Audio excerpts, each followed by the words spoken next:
Yeah, some big claims. Let's get into them now and cross to Durban, South Africa, where Behind the Network editor Joe Malanga joins us live. Joe, always good to see you. Yeah, I said it, there are big claims coming out of the Russian Defense Ministry.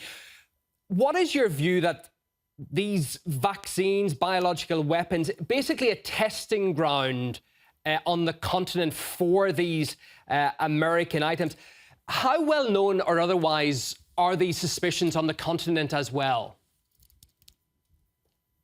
We need to remember that these are the very same people who tested these biological medicines on Black people in America around in the 60s and the 70s.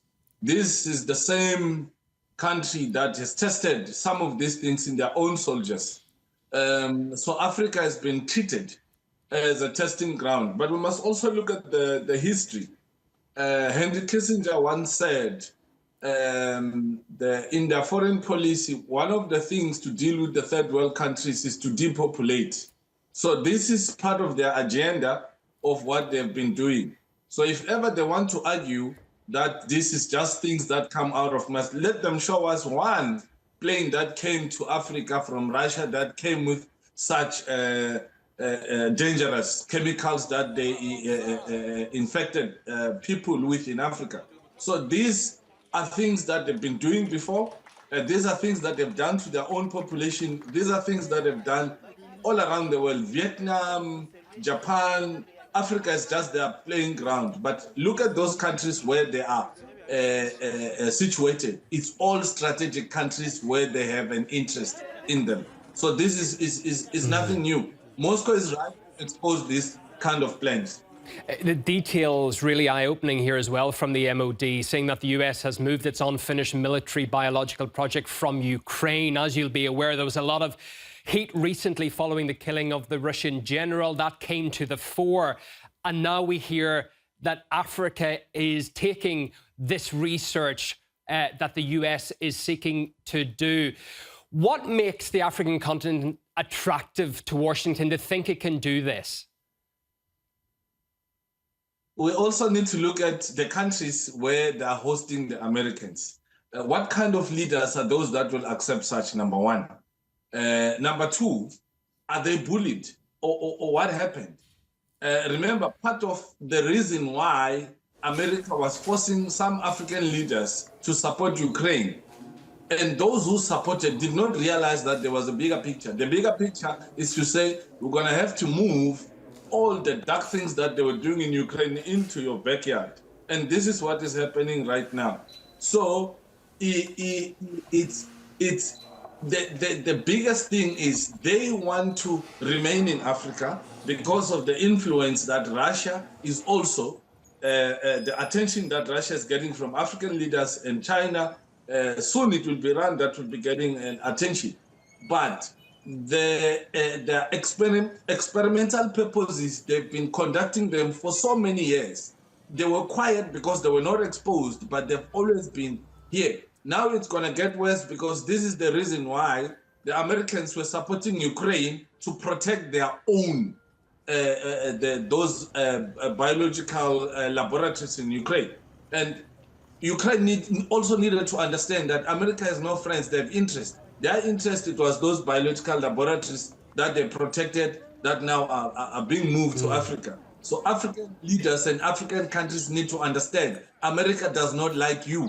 They have their own interest. They can't take these labs into their backyard in the US. They're bringing it into Africa to test, since they think Black people in Africa are just subhumans. What could the consequences of this be, Joe? You know, people might say, well, it's happening in laboratories, it's safe testing grounds.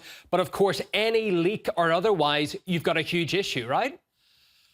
You're going to have a serious problem. Look, it's very strange that most of these deadly diseases, they're coming out of the countries where there's natural resources. So how do we now guarantee that the labs are going to contain these things? And why are the labs not in Washington? Why are the labs not in Maryland or in New York? Why are the labs in Africa?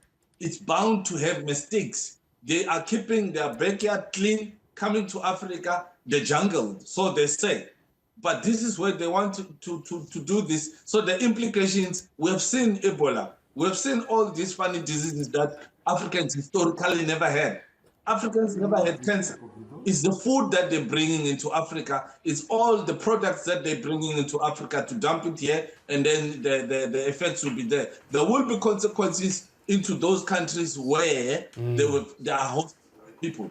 And we need to question the leaders that are accepting such nonsensical deal with Americans if they are willing to sell their people for the little money that they'll get from America. Well, let me just add to that, because Moscow revealed that 18 African countries currently receive Pentagon-linked funding to study the resistance of pathogens to medicines, again raising questions between the connection Pentagon and Big Pharma. And also look at the connection of the general that is being taken out ruthlessly, disrespectfully so in Moscow, simply because he was on the way. This is the CIA American methods that if you're on the way, they must remove you. So there's a lot of money.